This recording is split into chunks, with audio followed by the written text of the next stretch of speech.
Imagine having everything you ever wanted.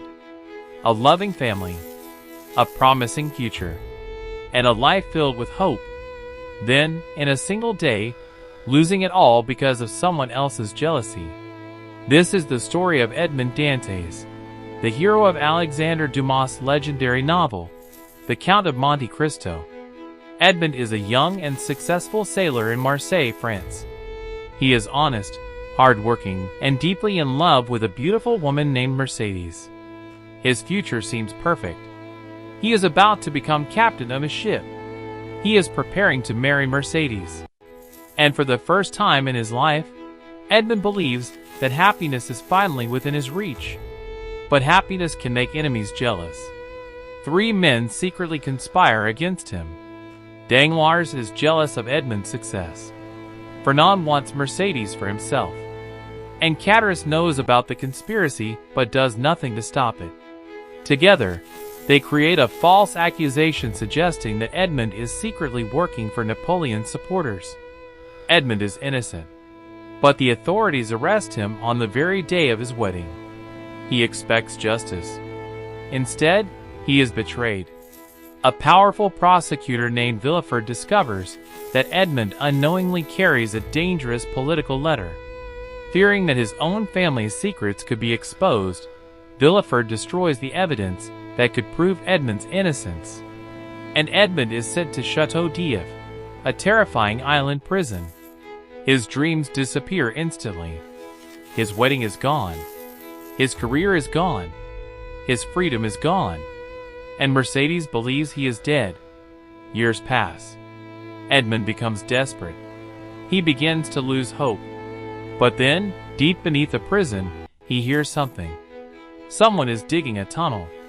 Edmond discovers another prisoner, an intelligent old priest named Abbé Faria.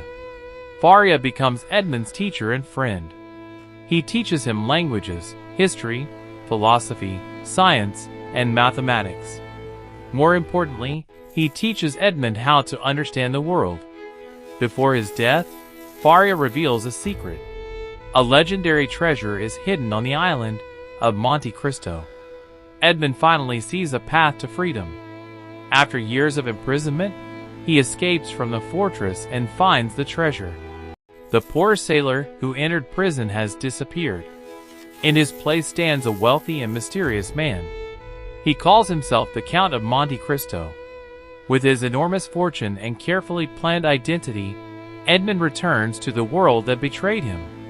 But he does not return simply to become rich. He returns for revenge. One by one, he enters the lives of the men who destroyed his future. Danglars has become wealthy. Fernand has become powerful. Villefort has become an important man in society. They have forgotten Edmond Dantes. But Edmond has forgotten nothing. He begins destroying their lives through carefully planned schemes. Danglars loses his fortune. Fernand's hidden crimes are exposed. Villefort's carefully protected world collapses. Edmond believes that he is delivering justice. But revenge has a price. As his plans become more destructive, innocent people are also caught in the consequences. Edmond begins to realize something frightening. He once believed himself to be an instrument of justice. But perhaps he has become consumed by revenge. The man who entered prison as an innocent young sailor is no longer the same man. His wealth has given him power. His suffering has given him wisdom. But his hatred has also changed his heart. Then Edmond begins to understand the lesson Abbé Faria tried to teach him. Human beings cannot control everything. And no man can truly become God and decide who deserves happiness and who deserves suffering.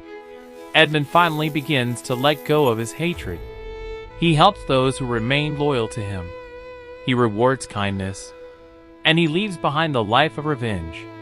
His journey has taken him from innocence to betrayal, from prison to unimaginable wealth, from love to hatred, and finally, toward forgiveness. That is what makes The Count of Monte Cristo more than a revenge story. It is a story about transformation. Edmond Dantes loses everything.